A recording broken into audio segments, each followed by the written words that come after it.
السلام عليكم. فيديو جديد عنبر 7 وحديثه بعد ماتشين منتخب مصر اللي نقدر نشوف فيهم استعداد المنتخب لبطوله افريقيا في المغرب 2025. والحقيقه دي البطوله دي مهمه قوي، لان انت كاكتر منتخب واخد البطوله دي 7 مرات مش قادر تكسب البطوله بعد 15 سنه من سنه 2010. فهل كتيبه حسام حسن تقدر تكسب البطوله وترجعها لنا تاني؟ تعالوا نشوف. منتخب مصر من اواخر التسعينات لحد دلوقتي عدى ب3 مراحل. اول مرحله من 98 لحد 2010 المنتخب كان بيعدي في اقوى فتره ليه، وهي فتره القوه والازدهار.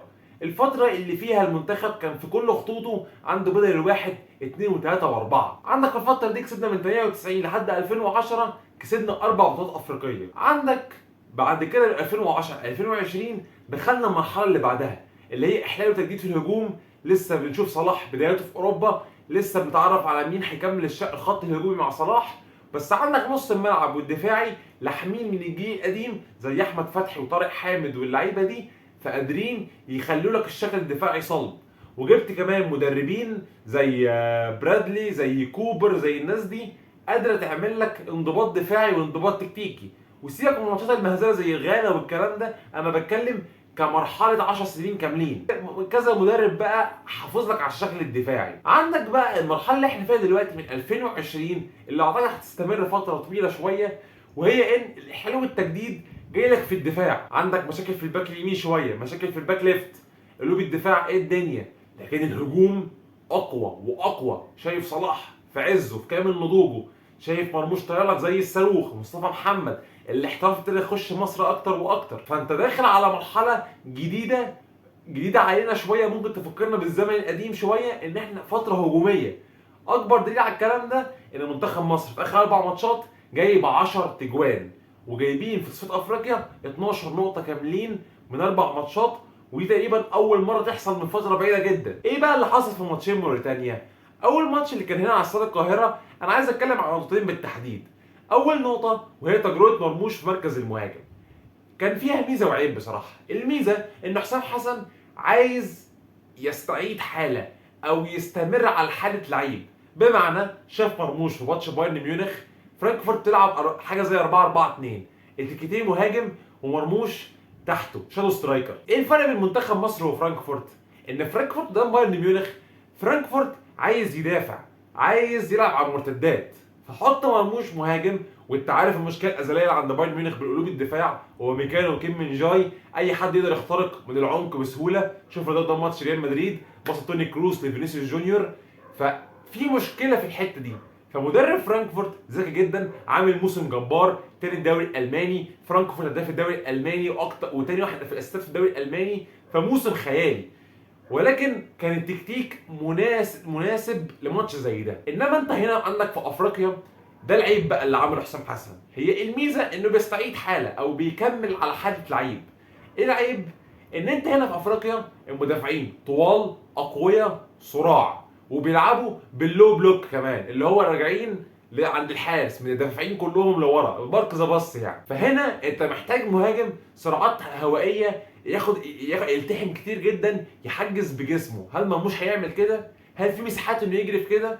لا، عشان كده مرموش اختفى. تاني نقطه وهي اكتر حاجه شغلاني، وهي لما عبد المنعم اتصاب، ايه اللي حصل؟ راح حمدي فتحي رجع في قلب الدفاع.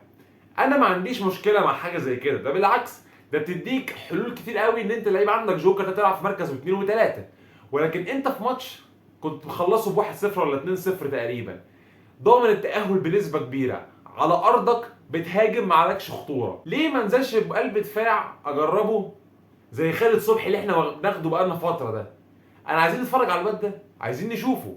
احنا ما نعرفوش من الدوري المصري حتى، يعني مش اسمه مش رنان، ممكن يبقى حاجه زي كروش جديد زي عبد المنعم. طب ليه ما نزلتش بيه؟ ليه حمدي فتحي يرجع قلب الدفاع؟ انا شايف ان مفيش داعي في ماتشات زي دي ان انا اعمل تلصيمه. يعني انا شايف ان مفيش داعي. انا مثلا مش في ماتش قدام السنغال مثلا الدقيقه 85 ومزنوق، لا، ده انا متصاب مني على ارضي والتاهل مضمون. وده بالنسبه لي كان ابرز الحاجات اللي شفتها في الماتش الاولاني. الماتش الثاني نزلنا ب 5-2-3، اول مره من فتره كبيره المنتخب يلعب ب5 في قلب الدفاع ورا، ولعبنا بخالد صبحي، وعبد المنعم رجع من الاصابه، محمد صلاح سافر، التاهل مضمون، بعض اللعيبه ريحت والكلام ده كله. الماتش طبعا مفيش حد يتكلم عليه، الماتش ده يعني سيء جدا وما فيهوش اي حاجه. بس انا بقى عايز اخد حاجه من الماتشين دول. انا بالنسبه لي الماتشين دول شايف ان هم تجارب حلوه جدا، مبسوطين من حسام حسن وكل حاجه، ولكن انا شايف ان للاسف التجربتين دول احنا احتمال ما نستخدمهمش خالص.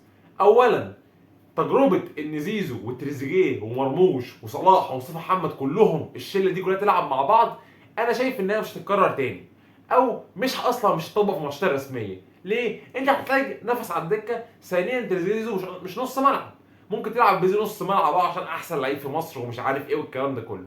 لكن التجارب اللي انت عملتها في الاغلب انت هتعملها في فترات من المباريات، لكن مش ده الشكل الرسمي بتاعك. تاني مشكله بالنسبه لي، او هي مش مشكله بس هي انا شايف ان كان المفروض الاهتمام بيها يبقى اكتر محمود صابر وخالد صبحي.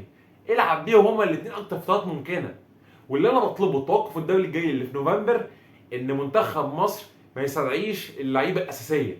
انا شايف ان خلاص تاهل وتضمن، ناقص لك ماتشين العبهم بمنتهى السلاسه، العبهم بناس جديده، حتى لو خسرنا مفيش مشكله، لان احنا كل ما بنعمل فيديو عن منتخب مصر بننبه على نقطه مهمه جدا. 50% من تشكيلك الاساسي اللي هتلعب بيه دلوقتي وفي افريقيا هيبقى كبار في السن جدا في كاس العالم 2026. لازم في فيديو كنت عملته زمان، لازم وانت كمدرب منتخب تبص ثلاث حاجات: البطوله او الماتشات اللي تحت ايدي دلوقتي، اقرب بطوله جايه، والاربع سنين اللي بعد كاس العالم او اللي جايين على كاس العالم. لازم تبقى انت وانت ماشي في الماتش تحط خطط للثلاث حاجات دول. انا شايف ان لحد دلوقتي احنا خطتنا كلها للماتشات اللي تحت ايدينا افريقيا. لسه ما شفتش حلول. يعني انا مثلا عندي مشكله في خط الدفاع مثلا، ليه ما جيبش عمر فادي حسام عبد المجيد من المنتخب الاولمبي؟ دي افكار. طالما مش قادر تستكشف حد من الدوري بتاعك او تستكشف حد من المحترفين، انزل منتخب اولمبي. في اي حته في العالم المنتخبات كلها متواصله مع بعض، متلاحقه مع بعض. دلوقتي اللي شايلين كل الانديه والنجوم في العالم حتى بالمنتخبات اعمار سنيه صغيره. دي كانت ابرز الحاجات اللي عندي. عايز بس في الاخر ادي توقع كده عنتري، حاجات تحبها في عنبر السبعه. انا شايف ان حسام حسن هو المدير الفني اللي هيقدر يجيب لنا البطوله بعد 15 سنه. واحفظوها عندكم وبقولوا ان كابتن مامبي قال لكم. اتمنى يكون الفيديو عجبكم، ويلا سلام.